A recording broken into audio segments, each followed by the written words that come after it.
Ապրիլի 24-ին աշխարհի հայերն ու մեր ժողովրդի բարեկամները ոգեկոչում են հայոց ցեղասպանության սրբադասված 1.5 միլիոն նահատակներին։ Վաղ առավոտից մարդկանց հոսքը Ծիծեռնակաբերդի բարձունք չի դադարում։ Մեծ Եղեռնի հուշահամալիր են այցելել ու անմար գրակի մոտ ծաղիկներ խոնարել կառավարության եւ ազգային ժողովի ղեկավարները, ամենայն հայոց կաթողիկոսները, Հայաստանում հավատարմագրված օտարերկրյա դեսպաններն ու 100 հազարավոր մեր հայրենակիցներ։ 111 տարի առաջ այսօրը 1915 թվականի ապրիլի 24-ին Օսմանյան Թուրքիայի մայրաքաղաք Կոստանդնուպոլսում սկսված հայ մտավորականների, գրողների ու երաժիշտների, բժիշկների ու ճարտարապետների ձերբակալություններով, ապա սպանդով սկիզբ առավ կայսրության հայ հպատակների բնաջնջումը։ Ամիսների ընթացքում տեղահանվեց հայկական բարձրավանդակի բնիկ ժողովուրդը եւ մահվան քարավաններով քշվեց Ձերձորի անապատ։ Տասնամյակներ անց իրավագետ Ռաֆայել Լեմկինը հենց հայերի զանգվածային սպանդի առանձնահատկություններն ուսումնասիրելուց հետո է միջազգային շրջանառության մեջ մտցրել ցեղասպանություն եզրույթը։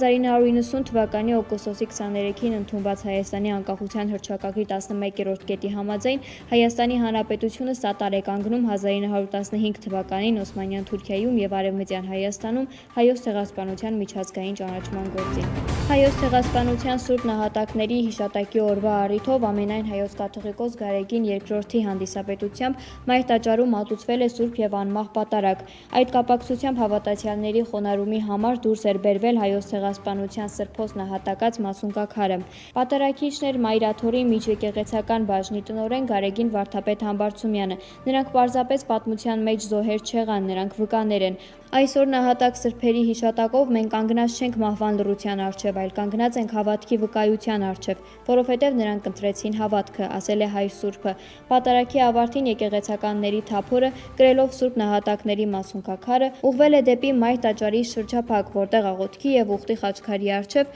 հանդիսապետությամբ ամենայն հայոց հայրապետի կատարվել է հայոց ցեղասպանության սուրբ նահատակների բարեխոսական կարգ։ Ֆրանսիան ոգեկոչում է 1915 թվականի հայոց ցեղասպանության տարելիցը եւ խոնարհվում է զոհերի հիշատակի առջև։ Այս մասին X-ի էջում գրել է Ֆրանսիայի նախագահ Էմանուել Մակրոնը։ Ապրիլի 24-ին Ֆրանսիան ոգեկոչում է 1915 թվականի հայոց ցեղասպանության տարելիցը եւ խոնարհվում զոհերի հիշատակի առջև։ Սա առիթ է հիշելու, փոխանցելու եւ ընդգծելու այն անկախտելի կապը, որը միավորում է Ֆրանսիան Հայաստանին, իսկ ֆրանսիացիներին հայերին, գրել է Ֆրանսիայի նախագահը։ Հիշեցնեմ, որ Ֆրանսիան հայոց ցեղասպանություն օրենքի ուժով ճանաչել է 2001 թվականի հունվարի 29-ին։ 2019 թվականին Մակրոնի հրամանագրով ապրիլի 24-ը Ֆրանսիայում պաշտոնապես հռչակվել է հայոց ցեղասպանության հիշատակի ազգային օր։ Թուրքիայի նախագահ Թայիփ Էրդողանը ուղերձ է հղել Պոլսի հայոց պարտիարքին եւ Թուրքիայի հայ համայնքին։ Ինչպես տեղեկացնում է Ստամբուլի հայկական ակոս պարբերականը, Էրդողանի ուղերձն ընթերցվել է Ստամբուլի հայկական Սուրբ Հակոբ եկեղեցում ապրիլի 24-ի նահատակների համար մատուցվող պատարագի ժամանակ։ 2012 թվականից գրեթե անփոփոխ տեքստում